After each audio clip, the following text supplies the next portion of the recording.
আচ্ছা, দেখো আজকে আমরা দেখব জেডিকে, জেআরই, জেভিএম। জেডিকে নাম শুনে বুঝতে পারছি কি হচ্ছে, জাভা ডেভেলপমেন্ট কিট। সাপোজ তুমি একটা সিম্পল প্রোগ্রাম লিখবে হ্যালো ওয়ার্ল্ড বলে। তার মানে কি, তুমি একটা ফাইল লিখবে যার এক্সটেনশন হবে dot Java class, sorry dot Java. এবার এই যে জাভা, এই যে ফাইলটা আছে, এই ফাইলটাকে তুমি কি করবে, কম্পাইলার দিয়ে কম্পাইল করবে। কম্পাইলার দিয়ে কম্পাইল করার পর ও কি জেনারেট করবে, ও জেনারেট করবে ডট ক্লাস ফাইল, যেটা হচ্ছে বাইট কোড।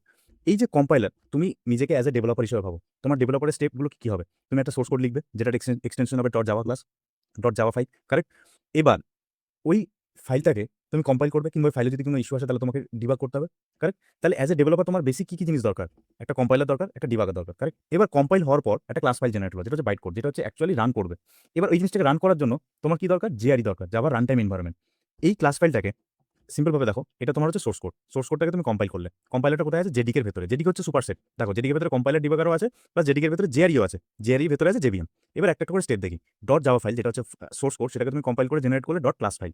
এই ডট ক্লাস ফাইলটা হচ্ছে বাইট কোড। এই বাইট কোডটাকে ইন্টারপ্রেট করবে জেভিএম, দিয়ে এক্সপেক্টেড আউটপুট জেনারেট করবে, কারেক্ট। এবার এই জেভিএমটা কোথায় আছে, জেআরই ভেতরে। জেআরই কি করবে, যখন এই জেভিএম ইন্টারপ্রেট করবে তখন জেআরই ওকে রান টাইম এনভায়রনমেন্ট প্রোভাইড করবে। সাপোজ তুমি একটা ক্লাস লিখেছো, কিংবা কোনো একটা প্রোগ্রাম লিখেছো যার মধ্যে তুমি অ্যারে ইউজ করছো, কিংবা হ্যাশ ম্যাপ ইউজ করছো, কিংবা হ্যাশ সেট ইউজ করছো, কিংবা জাভার কোনো প্রিডিফাইন্ড লাইব্রেরি ইউজ করছো। তাহলে এই লাইব্রেরিগুলো তো তুমি লেখোনি, এই লাইব্রেরিগুলো কোথায় আছে, জেআরই ভেতরে আছে, কারেক্ট। তাহলে তুমি বুঝতে পারলে যে difference between JDK, JRE, JVM. JDK হচ্ছে super set, as a developer তোমার যা যা দরকার ফুল সেট আছে। কি কি দরকার, কম্পাইলার দরকার, ডিবাগার দরকার। এবার কম্পাইলার ডিবাগ হয়ে গেল, সবকিছু সমস্ত কিছু পারফেক্ট আছে, এবার তোমাকে রান করতে হবে। রানের জন্য কি দরকার, জেআরই দরকার। জেআরই ভিতরে কি আছে, জেভিএম। জেভিএম কি করবে, ওই বাইট কোডটাকে ইন্টারপ্রেট করবে। আর ইন্টারপ্রেট যখন করতে যাবে তখন যে প্রিডিফাইন লাইব্রেরিগুলো দরকার সেগুলো কে প্রোভাইড করবে, জেআরই প্রোভাইড করবে। এটা একটা সেট হয়ে গেল। এবার তুমি যে বাইট কোডটা জেনারেট করলে, এই বাইট কোডটা সাপোজ অ্যাজ এ অ্যাপ্লিকেশন হিসেবে আমি ট্রিট করছি। মানে কি, কম্পাইল করে তুমি একটা অ্যাপ্লিকেশন জেনারেট করলে এই অ্যাপ্লিকেশনটা, মানে আমি বাইট কোডটাকে এখন বোঝার সুবিধার্থে আমি অ্যাপ্লিকেশন হিসেবে ট্রিট করছি। এই অ্যাপ্লিকেশনটা তুমি কাউকে কোনো একটা ইউজারকে দিলে, ও তো আর ডিবাগ করবে না, কিংবা ও তো আর কম্পাইল করবে না, ও ডাইরেক্ট রান করবে, কারেক্ট। তখন ওরা জেডিকের দরকার নেই, তখন ওর মেশিনে যাওয়ার রান টাইম এনভায়রনমেন্ট থাকলেই হবে। কারণ ও তো ডিবাগ করবে না, ও তো কম্পাইল করবে না, ওর কাছে অলরেডি বাইট কোড আছে, কিংবা ওর কাছে অলরেডি অ্যাপ্লিকেশনটা আছে, ও শুধু জাস্ট রান করবে। বুঝতে পারলে? তাহলে জেআরির ভেতরে কি থাকবে, মানে জেআরি থাকবে, ও কি করবে, যে বাইট কোড কিংবা অ্যাপ্লিকেশনটা আছে ওটাকে রান করার জন্য জেভিএম ওই জিনিসটাকে ইন্টারপ্রেট করবে একটা একটা করে, ডট ক্লাস ফাইলটাকে কিংবা বাইট কোডটাকে।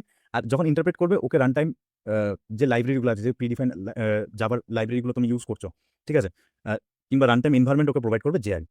এবার দেখো আমার কাছে একটা, এটাকে আমি ডিলিট করে দিই, এটা আমি ডিলিট করে দিলাম। ওটা ছিল বাইট কোড। এবার দেখো এনভায়রনমেন্ট ভেরিয়েবল। আমার এনভায়রনমেন্ট ভেরিয়েবলে কি আছে, জেডিকে পাথ সেট করা আছে। দেখতে পাচ্ছ জেডিকে পাথ সেট করা আছে, মানে কি, আমার এনভায়রনমেন্ট ভেরিয়েবলের ডায়াগ্রাম হিসাবে এই জিনিসটা সেট করা আছে পুরো জেডিকে। ঠিক আছে, তাহলে জেডিকে ভেতর কি আছে, কম্পাইলার, ডিবাগার, এইসব জিনিসপত্র আছে।